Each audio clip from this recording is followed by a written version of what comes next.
Jabatan Makanan Isu Negara. Soalan saya nombor 3. Sila Menteri Pertanian dan Industri Makanan atau timbalannya menjawab. Bismillahirrahmanirrahim.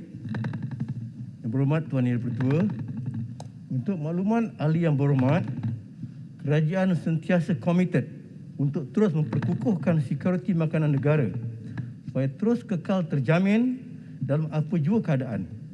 Ini dapat dilihat menerusi usaha-usaha pemerkasaan sistem makanan negara bagi menjamin kelangsungan bekalan makanan yang cukup, selamat, bernutrisi dan mampu beli.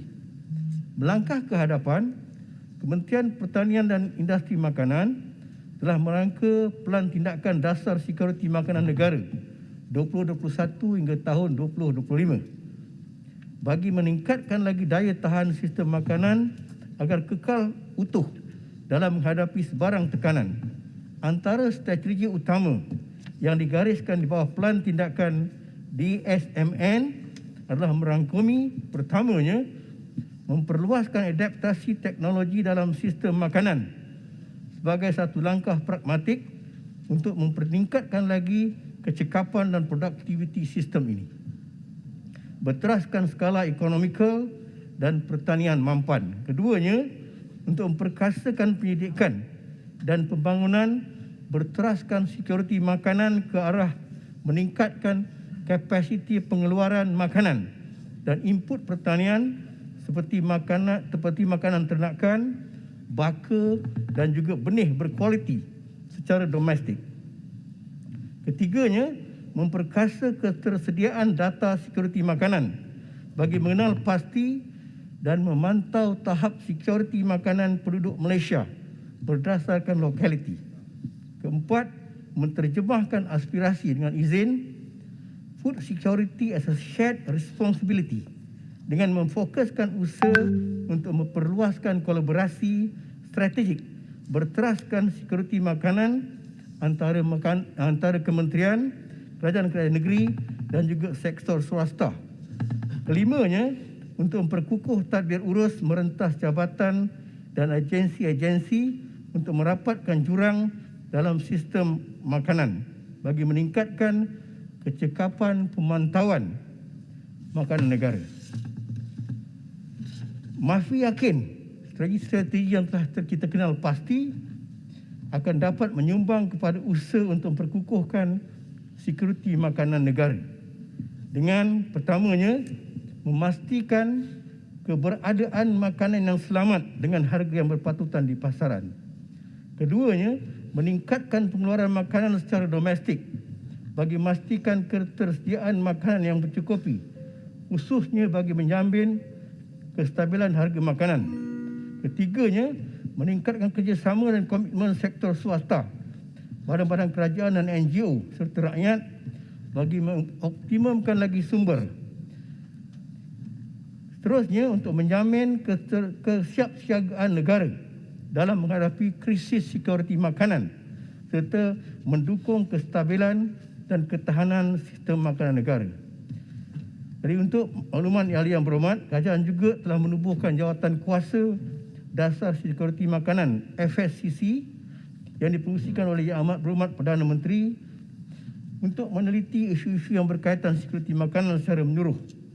Dan MAFI akan terus berusaha untuk merapatkan jurang dalam sistem makanan bagi menjamin kestabilan dan kemampanan sistem ini, terutamanya ketika kita menghadapi COVID-19. Terima kasih. Terima kasih Tuan Menteri. Sila Yang Berhormat Besut, satu soalan. Terima kasih kepada kementerian yang telah di atas strategi dan pelaksanaan yang dibuat untuk memastikan sekuriti makanan negara.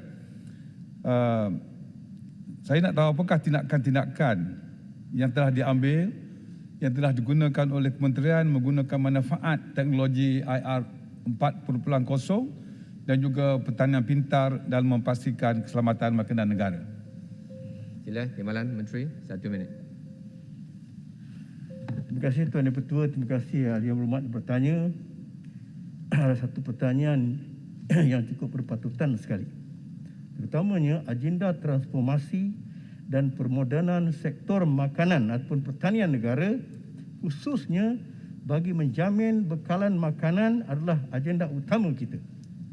Dalam hal ini, Kementerian akan sentiasa memberikan tumpuan kepada revolusi perindustrian IR 4.0 untuk mentransformasikan industri pertanian bagi mempertingkatkan lagi produktiviti kita dengan perluasan teknologi.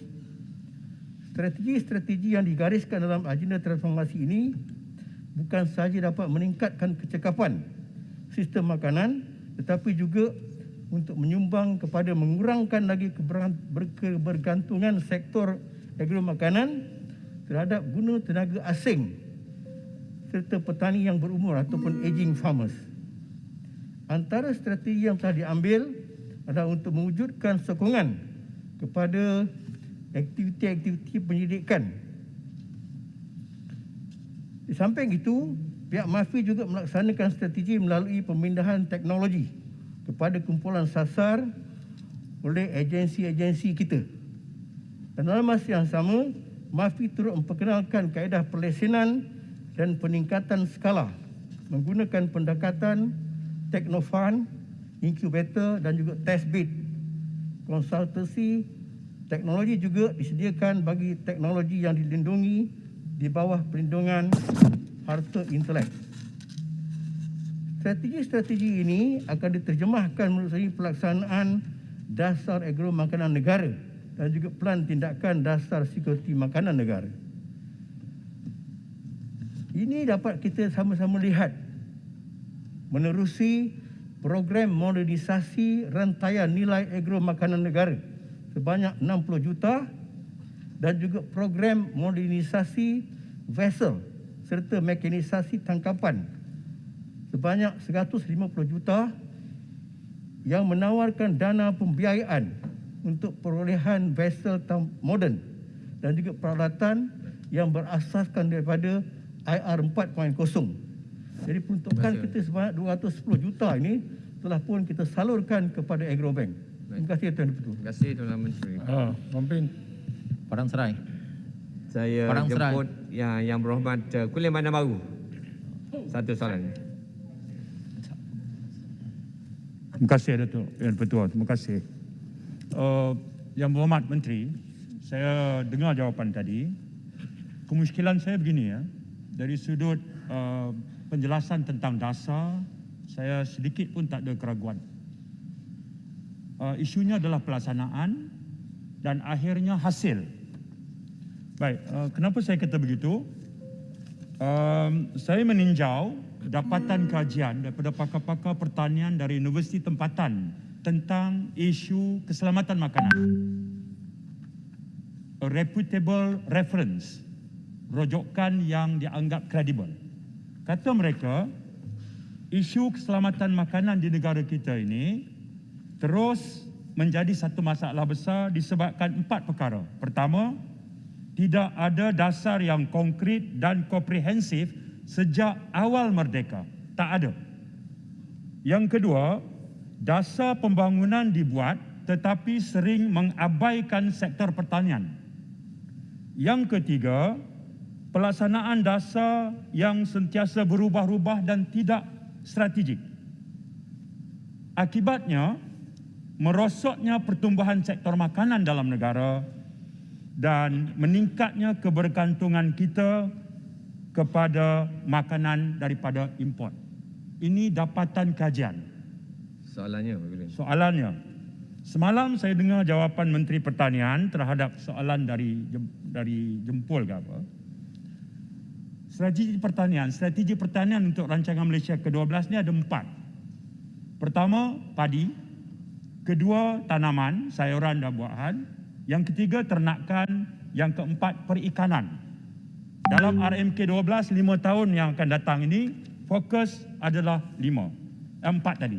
Soalan saya ialah, apakah Yang Berhormat boleh memberikan penjelasan lanjut kepada Dewan di antara pembentangan dasar dengan fokus kementerian terhadap 4 perkara tadi, boleh benar-benar menjawab isu keselamatan makanan. Saya bagi contoh satu saja. Import makanan di negara kita terus meningkat saban tahun. apa jaminan dasar yang tadi dibuat benar-benar boleh melegakan atau meredakan keresahan tentang isu ini? Terima kasih. Sila, Timbalan Menteri. Terima kasih Tuan Dipertua. Sebenarnya kita memang cukup memahami tentang apa juga cabaran yang sedang kita hadapi.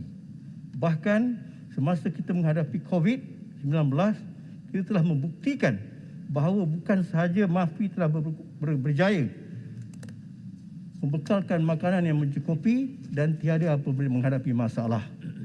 Sebenarnya dasar yang telah kita tetapkan, dasar agro makanan negara dan 2.0 daripada 2021 sehingga tahun 2025 dan juga MSKN untuk sekuriti makanan memang telah mencukupi untuk menggariskan apa juga keperluan yang akan kita kendaki.